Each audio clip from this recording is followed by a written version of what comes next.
चलिए, तो क्या कुछ अपडेट है आपके शहर, आपके राज्य, आपके इलाकों में, और इस समय क्या कुछ स्थिति बनती हुई दिखाई दे रही है मानसून को लेकर के? इन तमाम विषयों पे बातचीत करने का वक्त हो गया है। दिव्या हमारे साथ हर रोज की तरह जुड़ चुकी हैं, लेकिन उससे पहले आपको बता दें कि दिल्ली के अंदर भीषण गर्मी का प्रकोप जारी है। जी हाँ, लगातार गर्मी बढ़ती हुई दिखाई दे रही है और अगले 2 दिनों तक राहत की कोई संभावना फिलहाल नहीं दिखाई दे रही है। तो जो लोग दिल्ली एनसीआर के अंदर हैं, उनके लिए विशेष रूप से सतर्क रहने की आवश्यकता है। स्काईमेट के मुताबिक दिल्ली एनसीआर में मानसून की हलचल 14 जून से शुरू हो सकती है। आपको बता दें, अभी भी 2 दिन बाकी हैं। मुंबई के अंदर अगर बात करें तो मानसून की शुरुआत के बाद अब बारिश थम गई थी।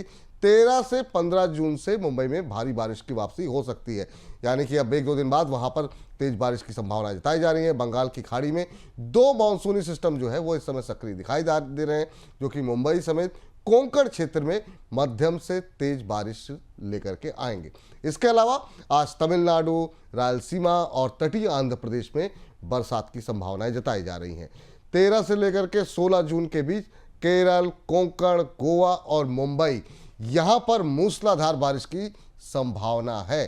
देश भर में मानसूनी जो गतिविधियां हैं वो तेज होती हुई फिर से दोबारा दिखाई दे रही हैं।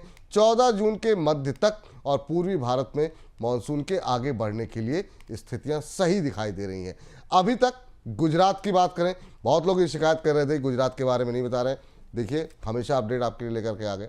अभी तक गुजरात के अंदर दक्षिण पश्चिम में मानसून की बरसात नहीं हुई है। सामान्य तौर पर 15 जून को मानसून गुजरात पहुंच जाता है। ऐसे में अगले 3 दिन गुजरात के लिए काफ़ी अहम है। आप भी अगर गर्मी से बेहाल हैं तो अगले 2-3 दिन के बाद वहां पर भी मानसून पहुंचता हुआ दिखाई दे सकता है। मौसम विभाग के मुताबिक 16 जून तक दक्षिण प्रायद्वीप भारत में कुछ स्थानों पर भारी बारिश के अनुमान है। 14 जून तक कोंकण और गोवा में कुछ इलाकों में भारी बारिश के साथ मानसून सक्रिय अवस्था में पहुंचने की संभावना है। इसके अलावा 13 जून तक पश्चिमी हिमालयी क्षेत्र समेत उत्तर पश्चिम भारत में भीषण लू चलने की संभावना है। हालांकि उसके बाद इसमें कुछ कमी देखने को मिल सकती है। तो ये स्थिति है। यहाँ पर जो लोग दिल्ली एनसीआर में रह रहे हैं उनके लिए फिलहाल के लिए कोई राहत नहीं है। लेकिन इन सब के बीच में रवि सर, आपसे जानना चाहेंगे, ये जो बदलाव देखने को मिला, हालांकि पहले भी ऐसा हो चुका है, जब अर्ली मानसून शुरू होता है, बाद में फिर परिस्थितियां बदल जाती हैं।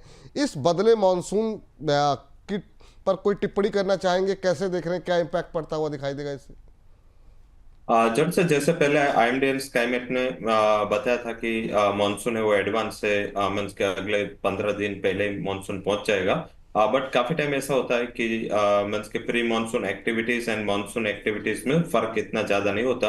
इस हिसाब से वेदर का इतना प्रिडिक्शन कम प्रिसाइज नहीं होता। आई थिंक जो भी हुआ आगे वो शायद प्री मानसून एक्टिविटीज थी और उसके बाद एक ब्रेक लिया है। आई थिंक ये ब्रेक लेना वैसे देखे तो फार्मिंग के लिए अच्छा है। पहले बारिश आना, उसके बाद ब्रेक होना और फिर से अच्छी बारिश होना एक सबसे बेटर कंडीशन है। जिससे क्या होता है, जब पहली बारिश होती है तो फार्म रेडी हो जाते हैं। उसके बाद मीन्स के थोड़ा धूप होती है तो जो वो फार्म रेडी करने के लिए फार्मर को अच्छा एक सपोर्ट मिल जाता है। और जब उसके बाद एक्चुअल मानसून में बारिश अच्छी होती है तो सोइंग अच्छी होती है और सोइंग अच्छी होने के बाद उसका ग्रोथ अच्छा आता है। तो ये मीन्स के वैसे देखे तो नॉर्मल है। पहले एक्सपेक्टेशंस हमने थोड़े अर्ली मानसून की लगाई थी, वो एक्सपेक्टेशंस थोड़ी अभी डिले हुई है। तो वैसे देखे तो अपने नॉर्मल टाइम पे 16 जून तक गुजरात में आता है मानसून एंड 1 जून तक वो केरला एंड उसके बाद mid of this period around 7 to 8 जून तक वो महाराष्ट्र में आता है। तो वो अपने टाइम पे ही है। हालांकि हमने पहले थोड़ी एक्सपेक्टेशन अर्ली कर ली थी हिसाब से, अदरवाइज ये नॉर्मल डेवलपमेंट है। इससे क्या होगा, इससे सोइंग मुझे लग रहा है कि इनिशियल स्टेज पे जहाँ पे पानी ज्यादा जाए उस पे थोड़ा फार्मर को ट्रस्ट कम होगा। क्योंकि जो इन बिटवीन इसने थोड़ा रुक के मानसून आ रहे हैं, तो इससे मुझे लग रहा है इमीडिएट दौर पे आपको सोयाबीन है, टर्मरिक, पेडी, इसके जो सोएंगे उसमें थोड़ी डिले आते हुए दिखेंगी। इससे कैस्टर की भी सोइंग काफी डिले होगी। क्योंकि अगर अच्छा स्पेल आता है 15 तारीख के बाद तो शायद कैस्टर का सोइंग का जो रुतबा इलाका है वो भी कम होगा।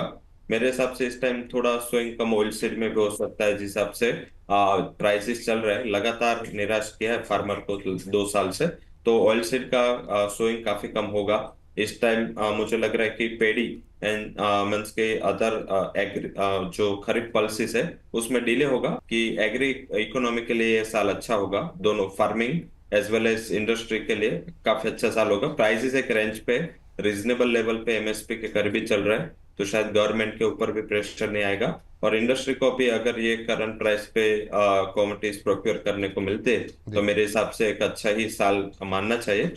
मीन्स के जो स्काईमेट आईएमडी ने एक्सपेक्टेशन किए थे, जैसे 102 के ऊपर भी अगर बारिश आए तो मेरे हिसाब से फार्मिंग इकोनॉमी अच्छा कर सकते हैं। और जिस हिसाब से अभी तक डेवलपमेंट है, मुझे लग रहा है कि मानसून सही जा रहा है, ऑन टाइम है। मीन्स के ओवर टाइम पे ज्यादातर मुझे लग रहा है कि ये टाइम जो सोइंग के अच्छे नंबर आएंगे, इसमें ज्यादातर टर्मरिक है, उसके अलावा पेडी है, एंड साथ में देखें तो शुगर कैन। ये तीन कॉमोडिटी है जहाँ पे एक अच्छी सोइंग हो सकती है। डेफिसिट ऑयल सीड्स में रहेगी, जिसमें सोयाबीन का रुतबा कट हो सकता है। उसके सामने मुझे लग रहा है कि सोयाबीन के अलावा कपास में मीन्स के अनचेंज होगा, ज्यादा उसमें कुछ चेंज नहीं मानना चाहिए। एंड खरीफ पल्सिस है, इसमें भी मुझे लग रहा है कि थोड़ा इलाका कम हो सकता है, प्राइसेस काफी लोअर लेवल पे है। तो प्राइस वाइज मुझे लग रहा है इसकी सेंसिटिविटी फार्मिंग की होगी, बट इनिशियल स्टेज पे मुझे लग रहा है कि इस टाइम फार्मर के लिए एटलीस्ट मानसून अच्छा है इन टर्म्स ऑफ शायद प्राइसेस इतना रियलाइजेशन ना मिले, but quantity wise and production and yield wise अच्छा साल रह सकता है। हाँ, तो मतलब कुल मिला जुला के घबराने की आवश्यकता नहीं है ना सर। अभी की जो सिचुएशन देखने को मिली कि मानसून रुक गया, ऐसा हो रहा है वैसा हो रहा है, इस सब को लेकर के चिंता करने की आवश्यकता नहीं है किसानों को, ट्रेडर्स को। जरूर से कुछ ज्यादा घबराना नहीं। मेरे हिसाब से उसमें क्या होता है कि लाइक इनिशियल स्टेज पे काफी टाइम होता है कि मीन्स हम प्री मानसून एक्टिविटीज को मानसून एक्टिविटीज मान लेते हैं, और इस हिसाब से काफी टाइम सोइंग में ऊपर नीचे हो जाता है। हालांकि अभी तक देखे तो कोई ज्यादा सोइंग के नंबर्स नहीं आ रहे, तो वो पॉजिटिव है। अगर अच्छी बारिश होती है और उसके बाद सोइंग के नंबर आएंगे तो चेंज ऑफ क्रॉप कम करना पड़ेगा, और इससे इनिशियली स्टेज पे जो फार्मर को 2 बार सोइंग करनी पड़ती है, काफी टाइम गुजरात एंड महाराष्ट्र में तो 3-3 बार सोइंग चेंज करनी पड़ती है, वो मीन्स के टाइम या वो सिचुएशन इस टाइम नहीं आएगी। मुझे लग रहा है कि इस टाइम नॉर्मल सिचुएशन है, मीन्स मानसून ऑन टाइम है। फार्मर ने भी कुछ ज्यादा इस टाइम जल्दी नहीं किया है, जिस हिसाब से नंबर अभी तक नहीं दिखे सोइंग के ज्यादा। तो मुझे लग रहा है कि अच्छा साल होगा, फार्मर को ज्यादा घबराने की जरूरत नहीं है। डिले जरूर हुआ है, बट वो हमारे माइंडसेट से डिले हुआ है। अदरवाइज हम मीन्स गुजरात में ऑलवेज 16 जून 15 जून यहाँ पे स्कूल्स भी यही टाइम पे ओपन होते हैं, और वही टाइम पे बारिश चालू होती है। तो यही टाइम पे बारिश भी आ रही है, 3 दिन 15-16 के एक्सपेक्टेशन है। तो मुझे लग रहा है कि ऑन टाइम है। महाराष्ट्र एंड केरला में ऑलरेडी पहले पानी अच्छा आ चुका है, तो जी। इतना ज्यादा मानसून का प्रभाव फार्मर को नहीं होगा। ठीक। शायद जो नॉर्थ ईस्ट है या मीन्स के ऊपर वाले जो इलाके हैं राजस्थान से लेकर नॉर्थ तक, वहां पे थोड़ा डिले हो सकता है। इसमें थोड़ा सोइंग डिले 15 दिन 10 दिन हो सकता है, ज्यादा घबराने की जरूरत नहीं दिख रही। घबराने की ज़रूरत नहीं है यहाँ पर। बहुत बहुत शुक्रिया, बहुत बहुत धन्यवाद सर आपका, आज की इस चर्चा में जुड़ने के लिए, अपना महत्वपूर्ण समय देने के लिए, अपने व्यस्त कार्यक्रम से हमारे लिए समय निकालने के लिए। Thank you sir, Ravi sir, आज की इस चर्चा में जुड़ने के लिए। तो चलिए आगे बढ़ते हैं, अब दिव्या के पास चले गए। उससे पहले बहुत सारी टिप्पणियाँ आई हुई हैं, जरा उनका थोड़ा सा अपने दर्शकों को बीच बीच में उन टिप्पणियों को पढ़ दें। उमेश प्रसाद जी कह रहे हैं हैप्पी बर्थडे रहेगा sir, thank you sir. Anil Sonkar ji कह रहे हैं अवतरण दिवस की ढेर सारी शुभकामनाएं, आप जियो हजारों साल और एक दिन हो 1000 साल के बराबर। थैंक यू सर, बहुत बहुत धन्यवाद। अमरीन जी की भी शुभकामनाएं दे रहे हो, कह रहे हैं विपुल जी आपकी आवाज़ मेरे पूरे घर में पसंद की जाती है। आपको भी बहुत बहुत धन्यवाद अमरीन जी, और आपके पूरे परिवार को बहुत बहुत शुक्रिया, धन्यवाद पसंद आने के लिए।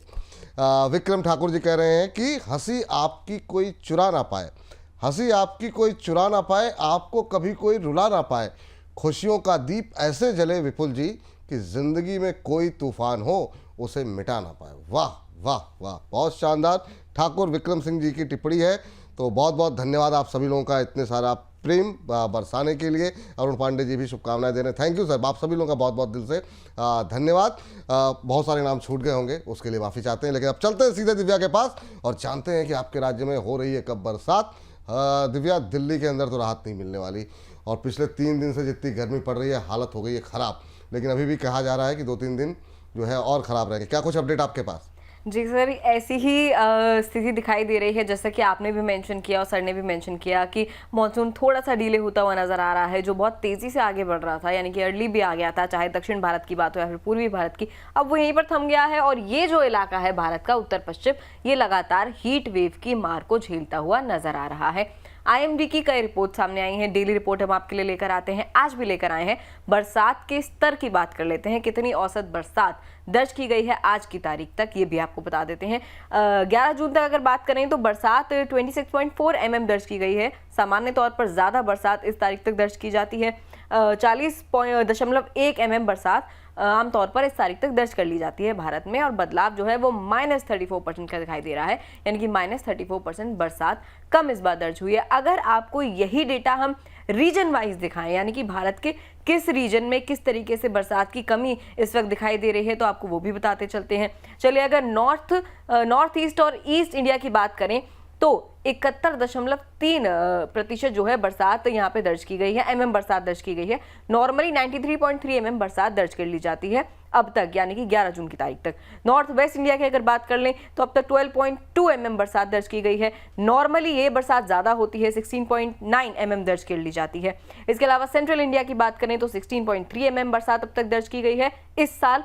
वैसे ये बरसात 30.5 mm दर्ज कर ली जाती है 11 जून तक आमतौर पर बाकी सालों में।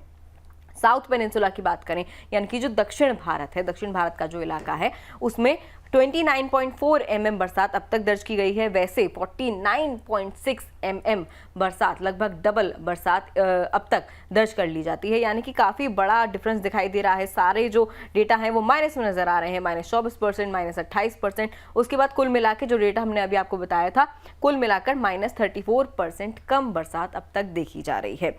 इसके बाद अगर बात करें राज्य दर राज्य की, तो जैसा कि विपुल सर ने कहा कि दिल्ली में जो है बेहद गर्मी नजर आ रही है, लोग हीट वेव की मार भी झेल रहे हैं। और अगर आपको ताज़ा खबर बताएं तो विपुल सर, आज यहाँ पर जो है दिल्ली में रेड अलर्ट जारी कर दिया गया, और दिल्ली के साथ साथ पंजाब में भी हीट वेव को देखते हुए, गर्मी को देखते हुए रेड अलर्ट जारी हो गया है। तो करें क्या फिर, मतलब घर से नहीं निकलना है, ऑफिस से छुट्टी मिल जाएगी इस पे? घर से निकलना तो बहुत ज़रूरी हो जाता है, लेकिन आप जब भी निकलें तो कुछ ऐसा खाकर निकलें जिससे जो है आपका शरीर हाइड्रेटेड रहे जब तक आप रास्ते में ट्रैवल कर रहे हैं, चाहे वो दफ्तर से घर हो गया, घर से दफ्तर हो गया, तो गर्मी की मार जो है आपको कम से कम लगे, यही हमारी सलाह आपके लिए रहेगी। इसके अलावा अगर बात करें तो साउथ वेस्ट मॉनसून जो है, ऐसा माना जा रहा है, ऐसी संभावनाएं हैं आईएमडी के फॉरकास्ट के हिसाब से कि सेंट्रल को टच करता हुआ 14 जून तक नजर आएगा, धीरे धीरे आगे बढ़ता हुआ नजर आएगा। हालांकि पिछले एक हफ्ते से ऐसा कुछ नहीं दिख रहा है, यहीं पर जो है मॉनसून अटका हुआ है, चाहे पूर्वी भारत की बात हो या फिर दक्षिण भारत की बात हो। इसके बाद अगर राज्य दर राज्य बात करते हैं, हरियाणा पे अगर जाएं, हरियाणा, चंडीगढ़, इसके अलावा हिमाचल, जम्मू कश्मीर, दिल्ली में तो हमने आपको बताया ही कि हीट वेव जारी है, लगातार लोग गर्मी का प्रकोप झेल रहे हैं। राजस्थान की भी बात करें तो राजस्थान में और यूपी में, इन तमाम जगहों पर हीट वेव से लोगों का बुरा हाल है। जितनी गर्मी अप्रैल और मई के महीने में नहीं देखी गई, उससे कई ज़्यादा जून के एक हफ्ते ने दिखा कर रख दी है। दिल्ली में रेड अलर्ट है। बिहार की अगर बात करें तो बिहार में भी हॉट एंड ह्यूमिड तरीके का माहौल देखा जा सकता है, गर्मी है, साथ ही में उमस भी नजर आ रही है। इनफैक्ट यही सेम चीज़ जैसे कि हम देख रहे हैं नॉर्थ ईस्ट में जो है मॉनसून आ गया है, लेकिन आसाम और मेघालय में भी यही टेम्परेचर देखा जा रहा है कि कहीं पर गर्मी है और कहीं पर उमस नजर आ रही है। इसके अलावा छत्तीसगढ़ की अगर बात करें तो छत्तीसगढ़ में आने वाले कुछ दिनों में 50 से 60 किलोमीटर/आवर की तेज हवाएं चल सकती हैं, और गड़गड़ाहट भी बादलों में महसूस करी जा सकती है। साथ ही अगर गुजरात की बात करें, जैसे कि आप लोग कहते हैं कि हम लोग गुजरात के आंकड़े नहीं बताते हैं, तो गुजरात में बेहद गर्मी नजर आ रही है। आज 41 डिग्री टेम्परेचर है, और आने वाले हफ्ते में भी ये टेम्परेचर 41 से 42 डिग्री ही मेंटेन रह सकता है। तो यही कुछ था आज के हमारे मॉनसून मीटर में। अगर आप अपने राज्य के बारे में जानना चाहते हैं तो हमें कमेंट करके बता सकते हैं, हम कल आपके लिए आपके राज्य की रिपोर्ट भी लेकर हाजिर हो जाएंगे।